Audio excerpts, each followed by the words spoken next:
Hi everybody, welcome to my kitchen. Today we're making fruitcakes.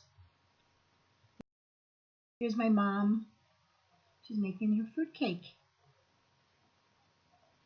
So here I have the small tin and I'm lining it with parchment paper. Now the better you cut these papers, the more easily they'll go into the tin.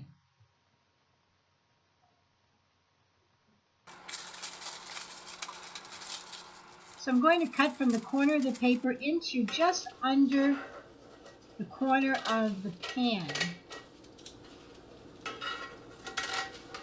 My mom used to use brown paper bags to cut and line her pans.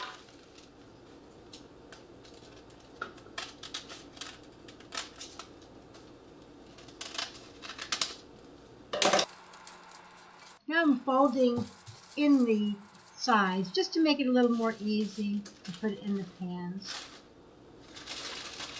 So those little flaps on the sides just sort of overlap each other.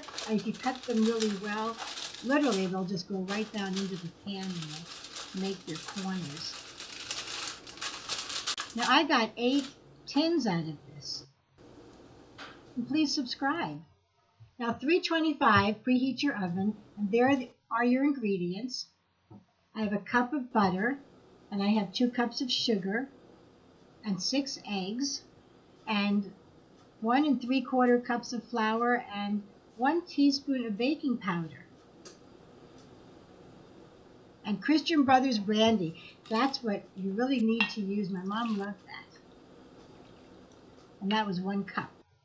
So the fruit is 1 1/4 cups of cherries, and 1/2 pound of the candied pineapple, and those are golden raisins, for 1/2 pound of golden raisins, 1 pound of walnuts, and that's 1/4 cup of flour. That I'm going to mix into the dried fruit after it's all cut. So there I chop my walnuts, and I'm using hot water there and a scissor to cut my fruit. You can cut it with a knife if you want, but my mom liked to cut her fruit really very specifically. I laugh when I say that because she was very adamant about how she had her fruit cut. We'd all help her, and she would just keep saying, "It's not thin enough, it's not small enough." Kind of funny. She used to cut her raisins. She used these very large raisins, and she used to cut each one like in 3 pieces to release the flavor, she said. I think cutting it up like this helped to make it easier to slice later. I'm not sure. So there's everything cut. And now I'm going to put this, that's a wet paper towel. That helps the bowl from sliding around. And I'll add my 1/4 cup of flour.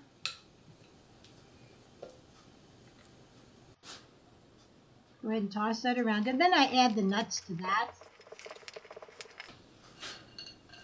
The flour keeps the fruit from sinking to the bottom of your cake. Now I have 6 eggs. We're going to add them one at a time. There's my 1 teaspoon of baking powder. I'm going to put that into my flour, mix it a little bit. There's my 1 cup of butter. Now we're going to add the sugar to that, and we're going to cream the sugar and butter together. Do that pretty well.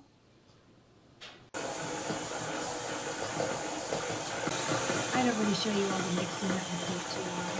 So now I'm adding my eggs one at a time.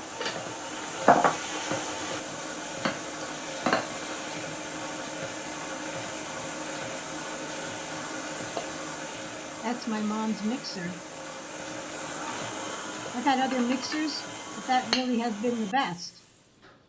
So scrape it down, and then you're going to add your flour and your brandy alternately. Always start with dry and end with dry.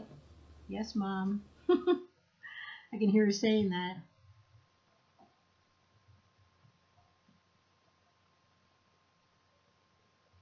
So I'll add 1/2 of the brandy. And then flour, and then more brandy. So I'm going to scrape it down here and mix it one last time. And we're ready to add it to the fruit.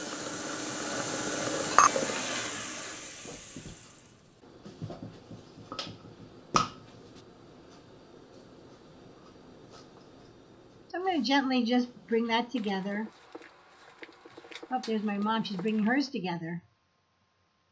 Now I filled these up 2/3 with batter.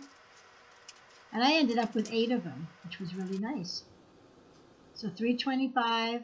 And they'll be done when you can just press the tops down and they spring back.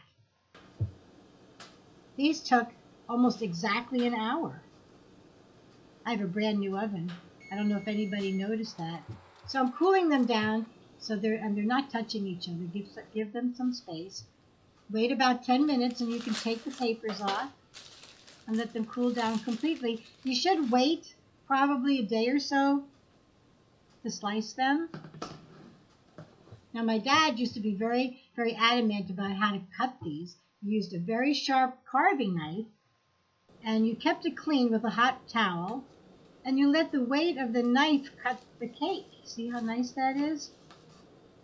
I ate half of that cake, slicing it for you. And I sliced this cake the day I made them. It's really better to wait a day.